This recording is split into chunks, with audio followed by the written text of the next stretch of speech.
YouTube, welcome back to my channel.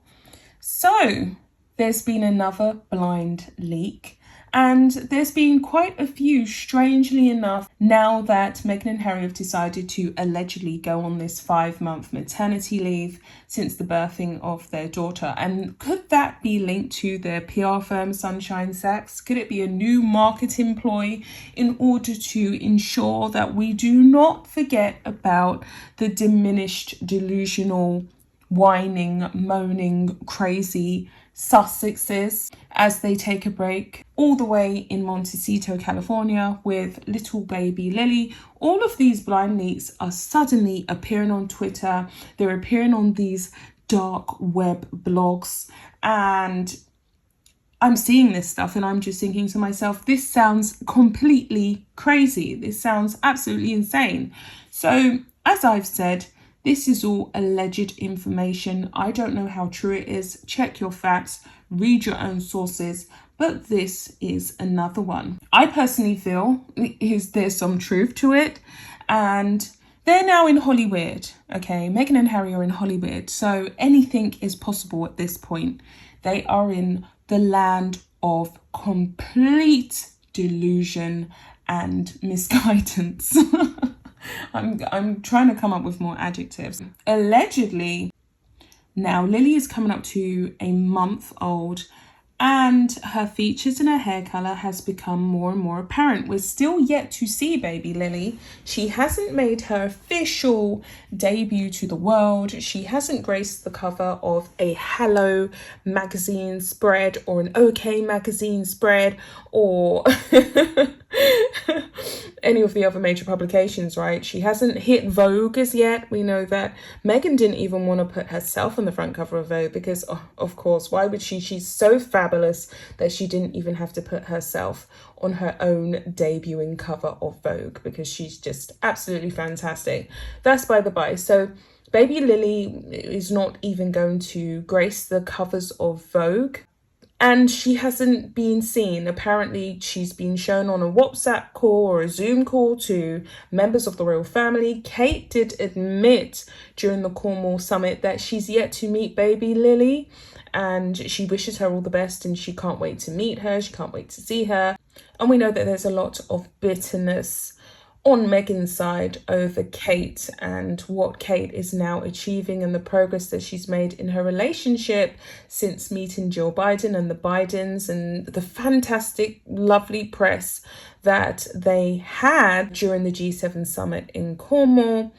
And we know that Harry has a relationship with Joe Biden, and he has met him on numerous occasions, and it really did infuriate them seeing Kate also building that bond, building that connection, and now planning this newfound conjoined initiative with Jill Biden for the children. But before I waffle on any further, I have to get into this blind leak because I just feel it's so pertinent and essential that I deliver this to you. So allegedly, Harry and Meghan, before they went allegedly to the surrogate, and we all know that she more than likely did use a surrogate because we all know that Meghan has been lying about her age for a long time, and it becomes increasingly more difficult to get pregnant the older you get, right? But it's not just that, why Meghan would use a surrogate. Meghan Markle is desperate to exploit and use Harry's origin and heritage, and also use his connection, as we all know, to Princess Diana. So apparently, before they went to the same surrogate that they used for baby Archie, they actually went to an IVF geneticist clinic to use this newfound technology in order to select the colour of the child's eyes in hopes of, because they don't have, I mean, they could have it in Hollywood by now, whereby you can actually select the colour of the child's hair as well. But what they wanted was, they wanted a little girl to reflect Diana as much as possible. So they can actually do this. And I was doing a bit of research about this because I was just thinking, wow, this is insane that they would actually do this. you can actually select if you and your partner carry the DNA within your genetic code for, i.e. green eyes, brown eyes, blue eyes. Of course, we know Harry is a carrier of blue eyes, and Meghan would have to have her genetics looked at. So they've selected blue eyes, specifically an embryo with blue eyes, to be implanted into the surrogate in the hopes that the child would come out with extremely bright yellow blonde hair. And they had hopes of the baby having really, really, really light hair and bright blue eyes. Now, this has not been confirmed. We do not know to date whether baby Lili has successfully fulfilled her parents' hopes, dreams, and aspirations, or whether her parents had these hopes, dreams, and aspirations. But we know that with, the use of the name Lili and the rest of it, which I'm not going to pronounce, they are definitely trying to milk upon their royal connections. So sources have also leaked to the media, and they have leaked online, blind leaks, that Lili's hair isn't bright enough, allegedly. Now, we don't know about the eye colour because that hasn't been mentioned. Has she got blue eyes? We don't know. But allegedly, Meghan was quite upset and overheard, really distressed about the fact that the baby does not look like what she ordered in the mail.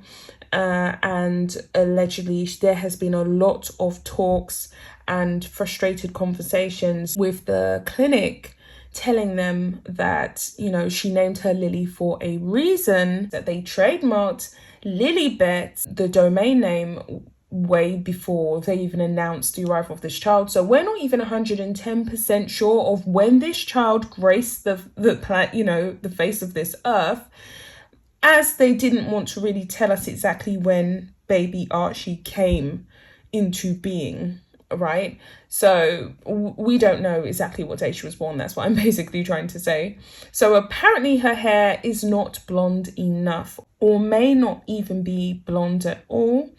And they are allegedly accusing the fertility clinic of using the wrong embryo or extracting from the wrong set of embryos. Harry is very distressed by this, allegedly, and apparently he wanted his daughter to be reflective of his mother, the late Princess Diana. They wanted a child that really was reflective of the late Princess Diana. So we don't know if, as I have said previously, if this is true, and we do not know what baby Lili looks like because they're refusing to show us. And I think it's going to be a long time before we actually see her in the full flesh, but this is just a blind leak. I think that Meghan and Harry have hired some in-house staff who are pretty much prepared to breach their NDAs and go all out and get as much information as they can from the Montecito mansion directly, and just spill the beans and just wreck it for them. They're definitely anti-Meghan and Harry, because a lot of these blind leaks have been coming out. But like I said, this could also be the workings of their PR firm, Sunshine Sats, because as far as Meghan and Harry are concerned, any publicity is good publicity. So to conclude here, anything is possible in Hollywood. And I also found this website called www.fertilitydocs.com, programs and services, because I wanted to know, is this true? Are people really selecting the eye color of their children?